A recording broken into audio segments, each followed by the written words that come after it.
청취자 여러분 안녕하십니까. YTN 라디오 수도권 투데이의 장원석입니다.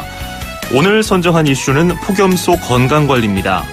장마가 지나간 뒤에 찌는 듯한 무더위가 이어지고 있는데요. 올해는 예년에 비해서 장마가 금방 지나가는 바람에 비도 없이 맑고 뜨거운 날씨가 길다고 하죠. 당분간 이런 날씨는 유지될 것 같은데요. 온열 질환자도 급증을 하고 있어서 걱정입니다. 잠시 뒤 일부 투데이 포커스 첫 번째 인터뷰에서는 오한진 을지대병원 가정의학과 교수 연결해서 관련 이야기를 들어보고요. 이어서 2부에서는 수도권 행정탐방, 서울시 한강 몽땅 여름축제 소식 들어보고요. 투데이 포커스 두 번째 인터뷰에서는 박원순 서울시장의 여의도 개발 관련 발언을 전문가와 함께 짚어보겠습니다. 서울과 경북, 내륙 등 전국 대부분 지방에는 폭염경보가, 그리고 경기 북부와 강원도 서쪽은 폭염주의보가 내려진 상태입니다. 포항과 대구 등 남부지방은 열대야가 이어지고 있죠. 다음 주에는 전국 기온이 더 높아진다고 합니다. 오늘 낮 기온은 서울 34도, 춘천 35도, 대구 37도, 광주는 36도를 기록하겠습니다. 2018년 7월 18일 YTN 라디오 수도권 투데이 지금 시작합니다.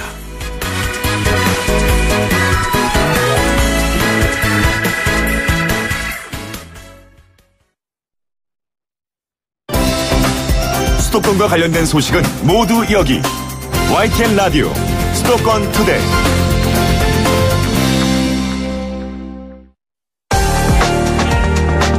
투데이 포커스. 여름 날씨가 더운 건 당연한 거지만 그 정도가 심하다 보니까 이거 보통 문제가 아닙니다. 폭염에 열대야까지 기승을 부리면서 온열 질환자도 급격하게 늘어나고 있습니다. 기상청에 따르면 지난 11일에 내린 비를 끝으로 이번 여름 장마는 끝났다고 합니다.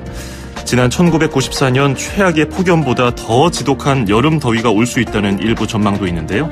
문제는 이번 달, 길면 다음 달까지도 비 없이 폭염이 길게 이어진다는 분석도 있는 만큼 무더위 속에서 건강관리, 각별한 주의가 필요합니다. 오늘은 건강하게 여름을 나는 법, 오한진 을지대병원 가정의학과 교수와 함께 이야기 나눠보겠습니다. 오 교수님 안녕하세요. 네, 안녕하세요. 네. 요즘에 30도가 넘는 날씨가 이어지고 있으니까 이거 굉장히 걱정인데요. 온열 질환 환자도 굉장히 늘고 있고 사망자도 계속 발생하고 있고요. 온열 질환이 무엇인지부터 좀 설명해 주세요. 네, 온열 질환이라는 것은 이런 폭염에 우리 인체가 노출되면서 온도가 계속 올라가서, 즉 우리 몸의 온도 조절하는 이 내용이 적응을 잘 하지 못해서 생기는 병을 말하는데요. 예. 그중에는 일사병도 있고 열사병도 있고 또 이로 인해서 사망자도 발생할 수 있는 아주 심각한 병이라고 할 수 있습니다. 예. 열탈진 말씀하신 열사병, 일사병 이런 것들이 있는데 근데 열사병하고 일사병은 늘 헷갈려요. 어떻게 다른가요? 네. 일사병과 열사병을 헷갈려 하시는 분이 많죠. 예. 일사병은 이제 이 고온에 우리가 노출되면서 탈수가 일어나고 또 염분 같은 이 전해질의 농도가 변하게 됩니다. 이런 변화로 인해서 생기는 병을 일사병이라고 해요. 그래서 우리가 더위 먹었다라고 하는 것이 일사병이고요. 또 이 일사병은 대개 이제 체온이 40도를 넘어가지 않고 의식도 명료한 상태에서 이런 이제 증상들이 나타납니다. 두통이 있거나 어지럽거나 구역감이 느껴지거나 이런 증상들이 나타나고요. 열사병은 이 일사병 상태에서 더 고열에 노출이 되면, 고온 폭염에 노출이 되면 뇌 속에 있는 온도 조절 장치가 있습니다.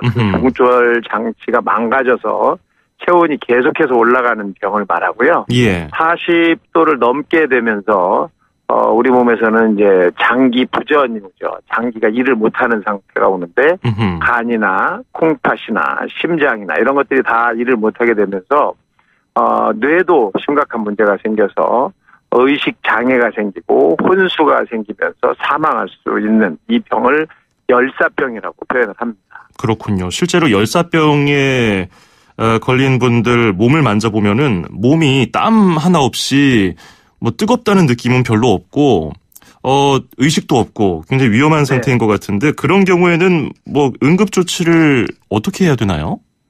우선 의식이 있느냐 없느냐가 굉장히 중요한데요.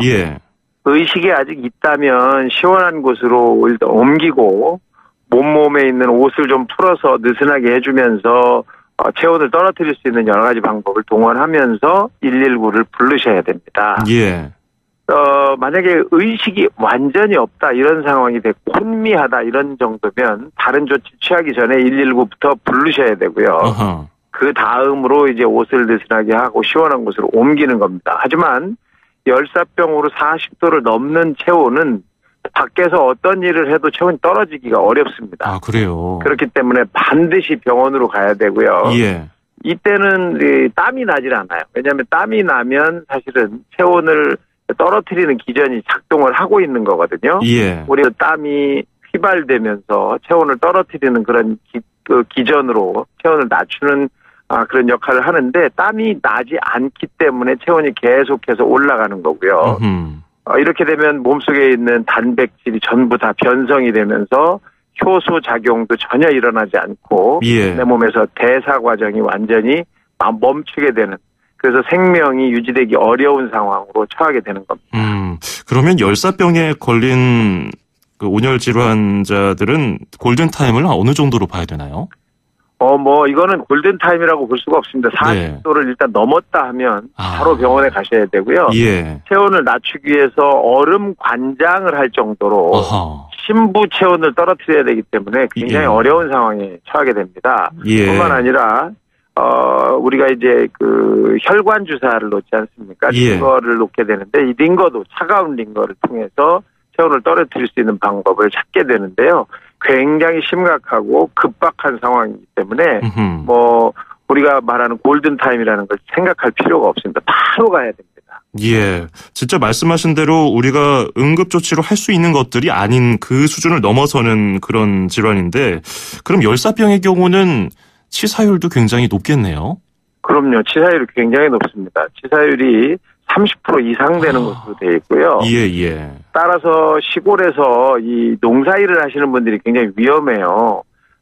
해 뜨기 전이나 해가 지고 난 이후에 일을 하셔야 되는데 이때도 외부 온도가 30도를 넘게 되면 혼자서 일하시다가 의식이 슬슬 혼미해지시면서 쓰러지시면 누가 옆에 있지 않는 한은 찾아내기가 어렵거든요. 그렇죠. 그래서 농촌에서 일하시는 분들은 될 수 있으면 짝을 지어서 일을 하시는 게 좋습니다. 예. 누군가 한 사람하고 주변에서 일을 같이 하면서 괜찮으냐, 목마르지 않으냐, 이런 대화를 서로 해가시면서 일을 하셔야 내 상태가 어떤지를 바로 알릴 수가 있거든요.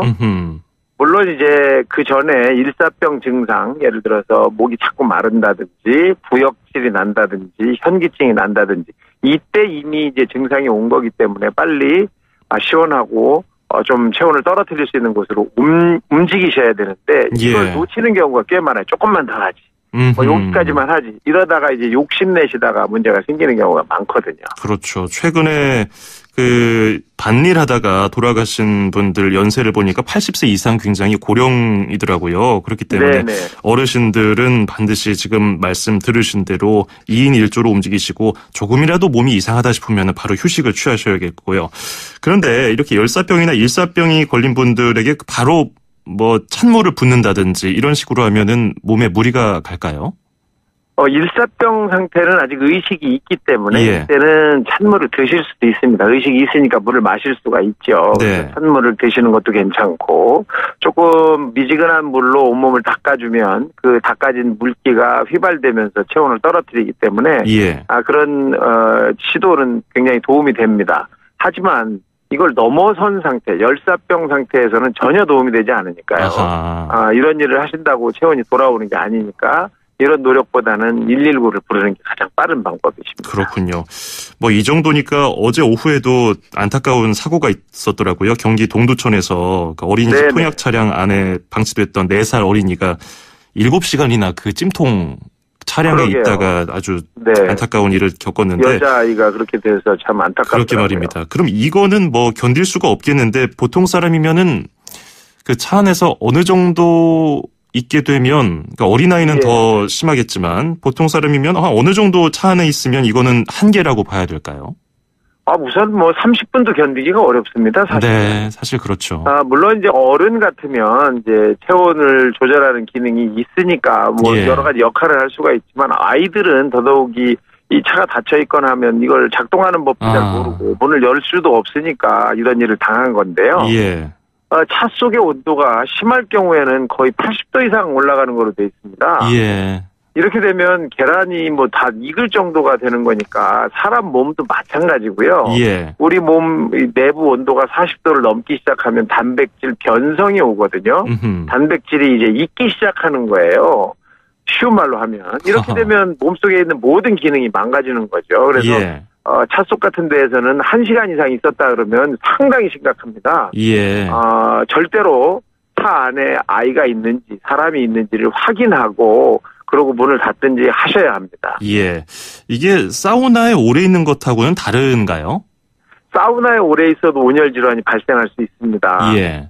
사우나나 찜질방 안에 뜨거운 곳에 오랫도록 앉아 있으시면 오랫도록 머무르시면 우리 내부의 온도도 올라가게 되고요. 그러면서 탈수가 진행이 되면 더 빨리 이런 일이 생길 수 있거든요. 예. 그래서 사우나나 또는 찜질방에서 나는 괜찮을 거야. 뭐 어른이니까 뭐 견딜 수 있을 거야. 이러다가 잠이 드시는 경우에는 아주 심각한 문제가 생길 수가 있습니다. 예. 그러니까 이쪽에서도 조심하셔야 하는 거죠. 그렇군요. 그러면 수분을 유지하기 위해서 물을 어느 정도나 하루에 마셔야 될까요? 수시로 먹으라 이런 얘기는 계속 들리고 있는데요. 네, 이제 아주 더운 날씨 폭염이 아닌 경우에는 하루에 한 2리터 정도가 이제 권장되는데요. 예. 이런 폭염으로 체온이 자꾸 올라가고 땀이 많이 나는 이런 상태에서는 더 드셔야 됩니다. 아하. 한 3리터 이상 드셔도 문제가 없거든요. 예. 뿐만 아니라 땀으로는 염분도 많이 나오기 때문에 야외 활동이 많으신 분들, 밖에서 일하시는 분들, 농촌에서 농사 지으시는 분들은 염분과 당분도 섭취를 더 하셔야 됩니다. 평상시보다 더 늘리셔야 되고요. 소금을 가지고 다니시면서 조금씩 드시는 것도 도움이 되고 소금도 한 2g 정도를 더 드시는 것이 권장될 정도입니다. 그렇군요. 우리가 겨울에 갑자기 따뜻한 데 있다가 추운 데 나가거나 혹은 추운 데 있다가 갑자기 따뜻한 곳에 들어오면은 특히 심혈관 질환이 있으신 분들 위험하다 이런 얘기 하잖아요. 여름에도 마찬가지일까요? 여름에 더 많이 생깁니다. 아하. 겨울보다 조금 더 많이 심혈관 질환 발생자가 늘어나는데요. 예. 왜 그러냐 하면 여름에는 탈수로 인해서 혈액이 조금 점도가 더 높아집니다. 그러니까 끈적거린다는 뜻이고요. 이렇게 되면 혈전, 피떡이 생길 가능성이 더 높고 더더욱이 더운 곳에 있으면 움직이기도 싫고 사람들이 늘어지지 않습니까? 네. 근육도 수분이 많이 모자라지면서 이런 심혈관 질환의 문제가 더 많이 발생하는 것으로 돼 있어서 여름에 탈수가 일어나는 것은 아주 조심해야 되고 예방을 반드시 하셔야 되니까 수분 섭취에 크게 신경을 쓰셔야 합니다. 그렇군요. 그 냉방병 걱정하는 분들 그런 바깥 온도하고 실내 온도하고 어느 정도 차이가 좋은지 그게 좀 헷갈리거든요. 어떻게 해야 될까요? 보통 이제 5도 이상 차이가 나지 않도록 하는 것이 좋다라고 돼 있거든요. 네. 근데 이제 밖에 온도가 35도 이상이 되면 5도 차이 해봐야 안에도 실내 온도도 30도가 넘거든요. 그렇죠. 그러니까 이 정도는 너무 심각하고요. 실내 온도는 한 25도에서 26도 정도 유지하시는 것이 도움이 된다고 볼 수 있습니다. 이거보다 더 차가운 경우에는 냉방병 위험성이 높아지고 또 밖으로 나갔을 때 우리 신체가 적응하는 시간이 오래 걸려서 신체의 신진대사나 또는 자율신경의 문제를 유발할 수 있기 때문에 온도 차이를 조금 적게 만드는 게 가장 중요하고요. 그래서 실내 온도 25도, 26도 정도가 적당하다라고 생각이 됩니다. 그렇군요. 궁금했던 것들 자세하게 잘 들어봤습니다. 오늘 고맙습니다. 네, 감사합니다. 네, 지금까지 오한진 을지대병원 가정의학과 교수였습니다.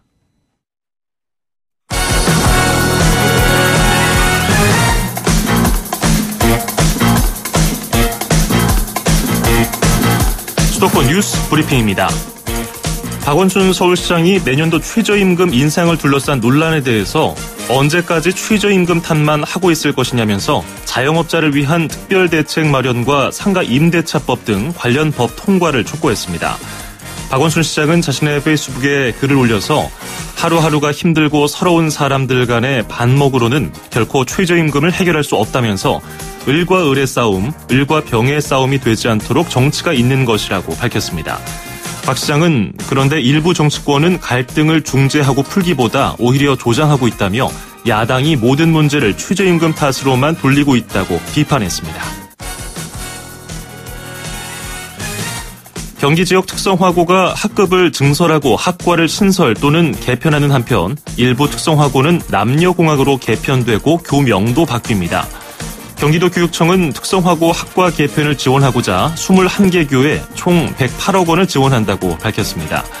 이 가운데 16개 교는 4차 산업혁명 시대에 대비해서 총 66개 반을 재구조화하고 4개 학교는 총 15개 반을 증설합니다. 이와 함께 수원 전산여자고는 내년에 남녀공학으로 개편하면서 학교 이름을 한봄고등학교로 바꾸고 용인정보고는 덕영고등학교로 이름이 변경됩니다. 과밀학급 문제에 시달리던 송도 6809의 학교 용지 매입 예산을 인천시가 지원하는 내용의 예산 부담 동의안이 시의회를 통과했습니다. 인천시 의회에 따르면 예산 규모는 약 315억 원으로 인천시 교육청이 송도 6809에 신설하려고 계획 중인 학교 10곳의 용지 매입비와 중구, 서구 학교 2곳 증축비입니다. 인천시 교육청은 가장 시급했던 용지 매입비 문제가 풀림에 따라서 오늘 오후 시와 업무 협약을 맺고 올해 9월에 열릴 교육부 중앙투자심사에 학교 신설안을 올릴 계획입니다. 서울시가 미세먼지 발생의 주범인 자동차 배출가스를 줄이기 위해서 마을버스의 공회전을 특별 단속하고 있습니다. 단속 반원들은 마을버스 차고지 등 공회전 중점 제한 지역 2,700여 곳에서 열 화상 카메라를 이용해 공회전 시간을 측정하고 기준을 넘기면 과태료 5만 원을 부과하고 있습니다.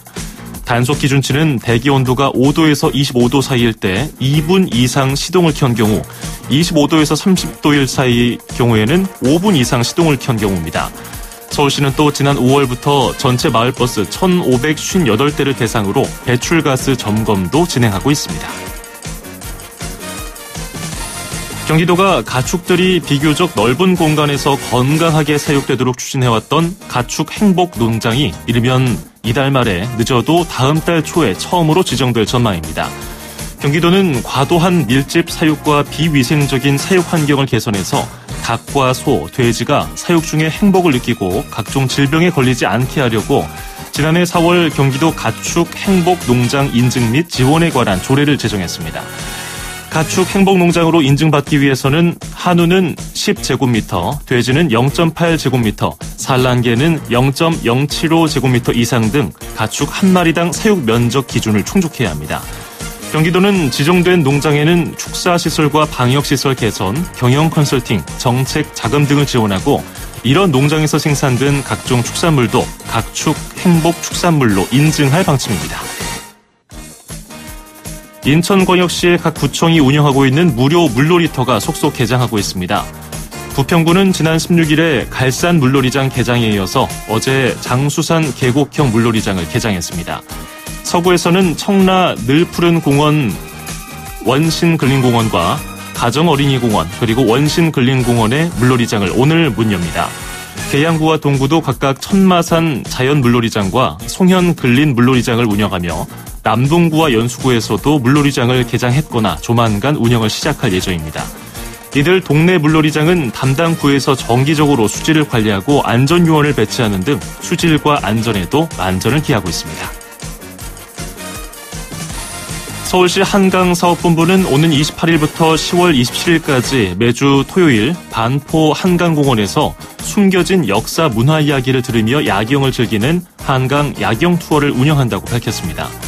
오후 8시부터 1시간 30분 동안 전문 해설사가 야경 속에 숨겨진 빛과 색채, 한강 다리, 주변 건축물, 또 설해섬과 달빛 무지개 분수 등에 숨겨진 역사와 문화 이야기를 들려줍니다. 설해섬을 시작으로 세비섬, 달빛 무지개 분수, 반포, 서울 밤도깨비 야시장 등을 돌면서 야경을 감상하고 먹거리도 즐길 수 있습니다. 참가 대상은 성인이지만 보호자가 함께한다면 어린이도 가능합니다. 신청은 오는 20일부터 서울시 공공서비스 예약 시스템을 통해서 할 수 있습니다. 지금까지 수도권 뉴스 브리핑이었습니다.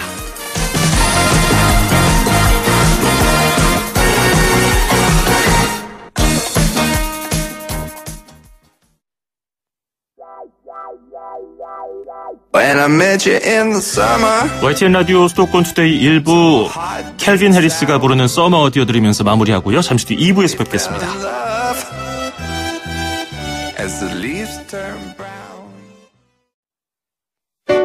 2,500만 수도권 청취자를 위한 모든 소식이 한자리에. YTN 뉴스 FM 수도권 투데이. FM 94.5MHz YTN 라디오 수도권 투데이 듣고 계시고요. 저는 아나운서 장원석입니다. 2부에서는 수도권 행정탐방 서울시 한강 몽땅 여름축제 소식 전해드리고요. 또 투데이 포커스 두 번째 인터뷰 박원순 서울시장의 여의도 개발 발언에 대해서 전문가와 함께 짚어보겠습니다. 잠시 뒤에 뵙죠.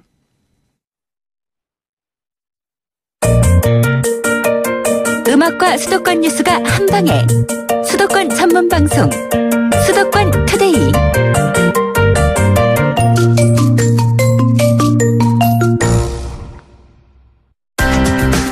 서울, 경기, 인천, 찍고! 수도권 정부의 핵심이 바로 여기에 수도권 행정탐방. 수도권 행정탐방 오늘은 서울시 소식 들어보겠습니다. 더운데요. 휴가 생각이 절실하고요. 멀리 가지 않더라도 도심에서 좀 더위 식힐 만한 곳 없나 고민하시는 분들 계시죠. 오늘 잘 들어보시기 바랍니다. 서울 시민들의 여름 휴가를 책임질 수 있는 한강 몽땅 여름축제가 열린다고 하는데요. 박병헌 한강사업본부 총무과장 연결하겠습니다. 박 과장님 안녕하십니까? 네, 안녕하십니까? 네. 올해도 열리네요. 한강 몽땅 여름축제. 어떤 축제인지 아직 모르는 분들을 위해서 소개 좀 해주세요. 네, 서울의 대표 여름축제로 자리 잡은 한강 몽땅 여름축제는 시민들이 멀리 가지 않고도 가까운 도심 한강에서 여름 피서를 즐길 수 있도록 기획한 것입니다. 네. 7월 20일부터 8월 19일까지 한 달간 한강 11개 한강공원에서 수상레포츠, 수영장 등 시원한 물놀이, 다리 및 영화제, 캠핑장, 야간 마라톤 등 다양한 문화행사가 펼쳐지는 서울 최대의 강변 시민축제라고 할 수 있습니다. 그렇군요. 이번 달부터 내일 모레부터네요. 모레부터 다음 달 19일까지 11개 한강공원에서 열리는 건데 한강 몽땅 여름축제 많은 분들이 점점 더 많이 찾고 있는 것으로 알려지고 있어요. 사랑받는 이유 딱히 어떤 걸로 꼽고 계시는지요? 네, 올해 6년차를 맞는 한강 몽땅 여름축제는 한강으로 피서가자라는 주제로 80여 개 프로그램을 시민들에게 선보이게 되는데요. 네. 특히 올해에는 프로그램의 절반가량을 새롭게 신규 프로그램으로 구성했습니다. 한강 몽땅 여름축제가 시민들에게 많은 사랑을 받는 이유는 바로 가까운 한강에서 무료로 저렴한 가격으로 잊지 못할 피서를 즐길 수 있기 때문인 것 같습니다.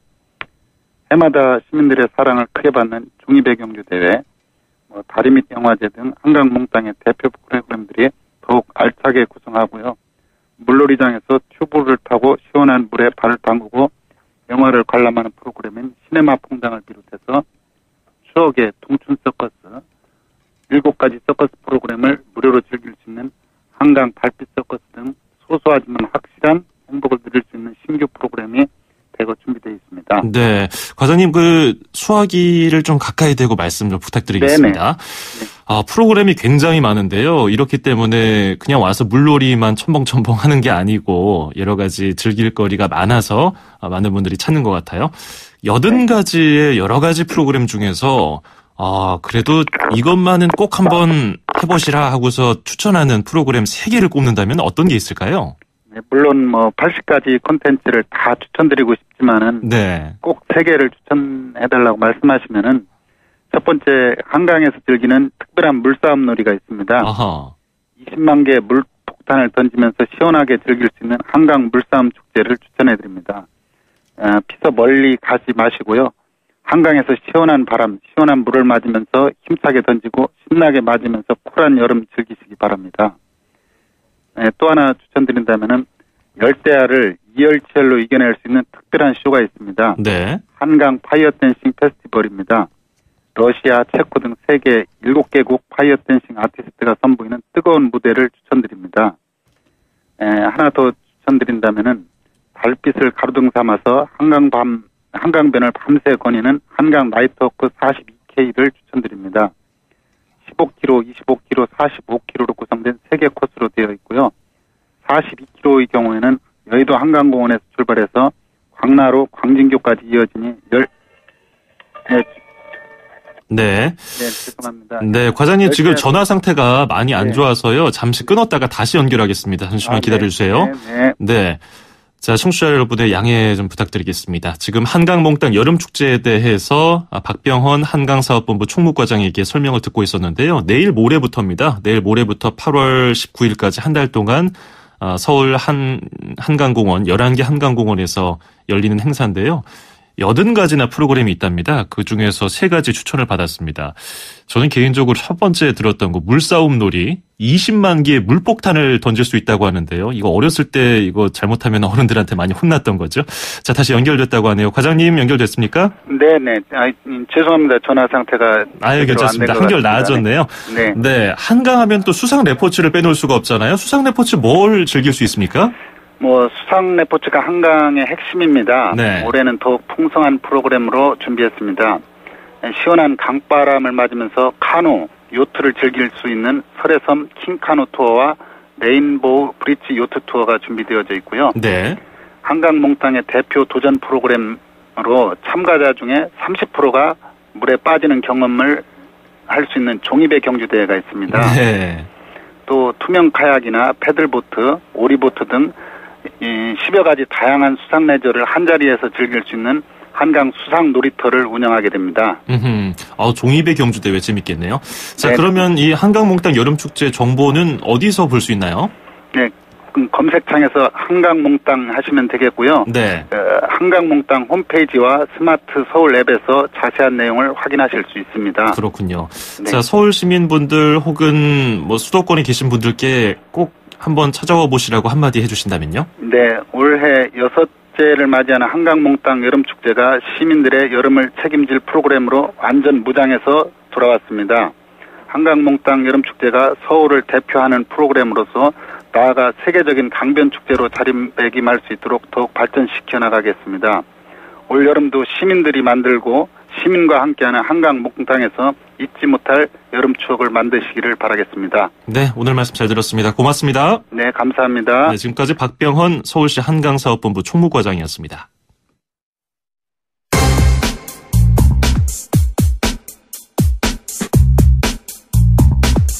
네, 투데이 포커스 두 번째 인터뷰입니다. 박원순 서울시장이 던진 한마디가 큰 파장을 일으키고 있습니다. 여의도를 신도시급으로 개발하겠다고 얘기를 하면서 부동산 시장이 술렁이고 있는데요.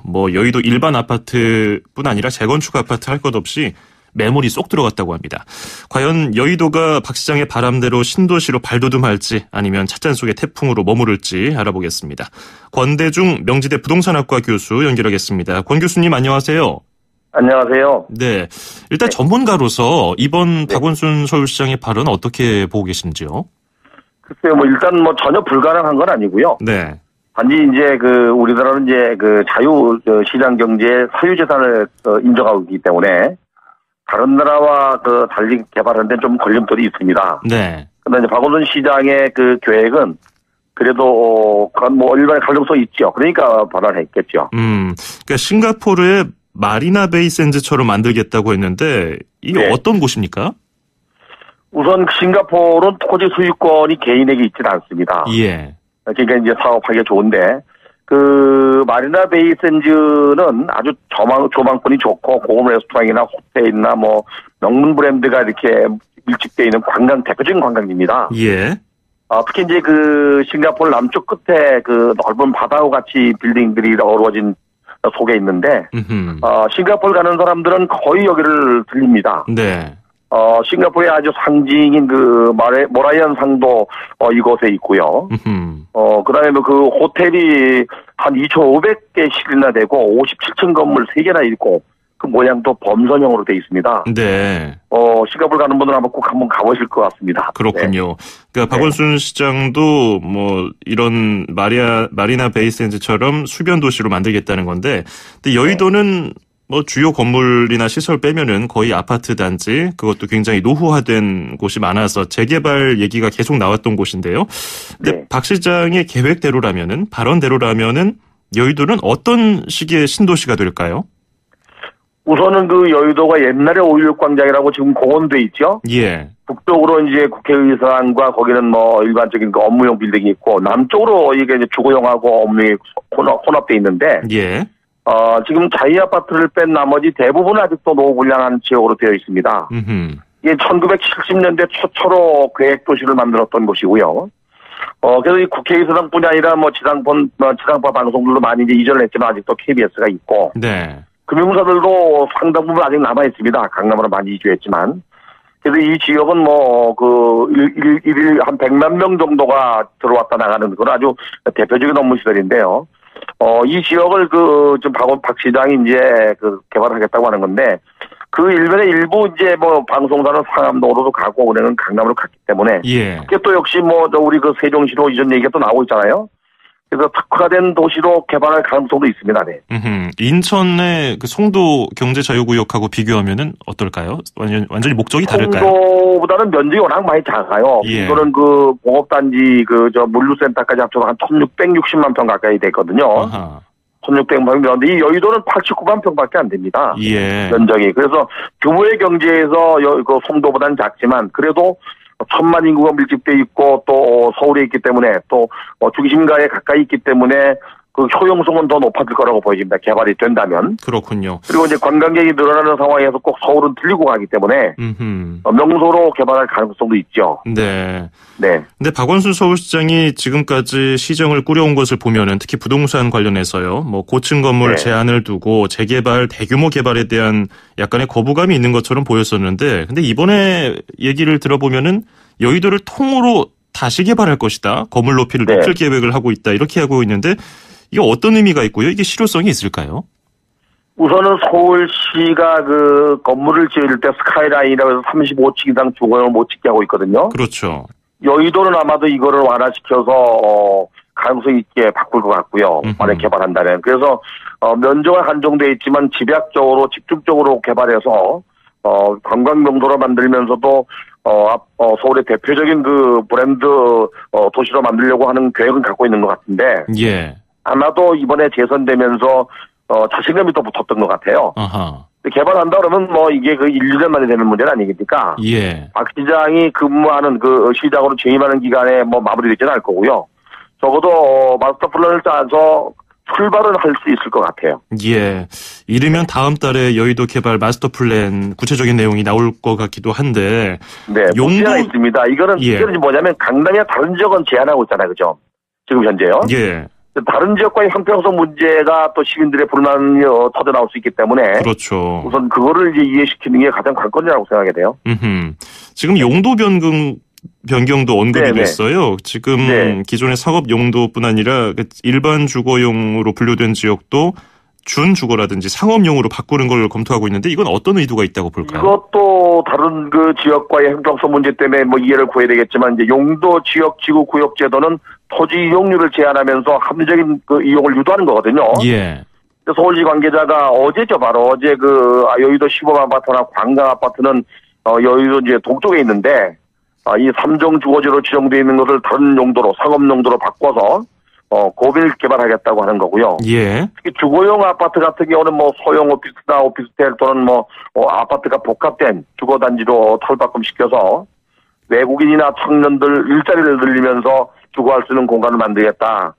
문제는 이게 이제 용도를 변경하는 경우 서울시가 해야 되는 게 아니고요. 예. 서울시가 이거를 도시계획을 해서 준비해서 만약에 진행한다 그러면 이제 국토교통부 소관입니다.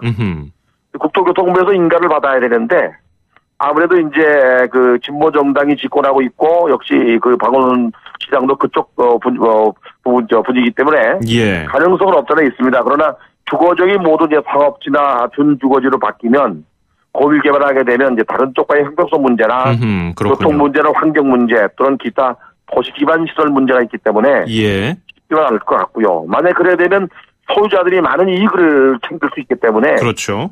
소유자들에게도 아마 기부 체납을 요구하는 그런 합의가 나와야지 되지 않겠나는 생각이 듭니다. 예, 이제 처음 이런 발언을 했기 때문에 고려해야 될 사항이 굉장히 많고요.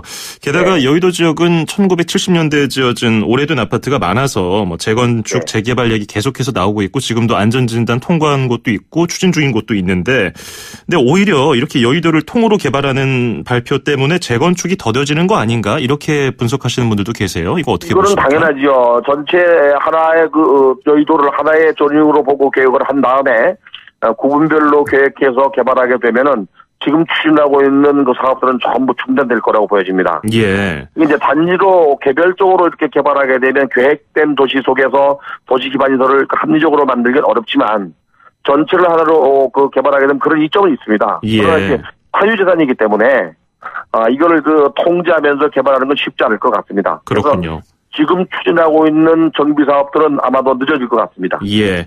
강남의 사례처럼요. 여의도도 이런 식으로 개발이 된다면은 여의도 주변 지역, 뭐 신길, 당산, 마포, 영등포 이런 지역의 부동산 수요로 직결될 가능성이 높을 것으로 보이는데 이 부분은 어떻게 분석하고 계십니까? 그건 뭐 당연하다고 봅니다. 예. 강남 지역의 집값이 오른 게 서초나 또는 뭐 강동, 송파까지도 연결됐잖아요. 예. 그리고 신도시 5개 신도시 중에서 강남에서 가까운 분당 신도시가 가장 비싸듯이 그렇죠. 여의도를 만약 개발하게 되면 마포는 이미 많이 비싸고요. 서쪽으로 영등포나 당산이나 또 신길 쪽으로도 가격 상승은 뭐 분명하다고 봐야 돼요. 알겠습니다. 네, 오늘 말씀 여기까지 듣죠. 고맙습니다.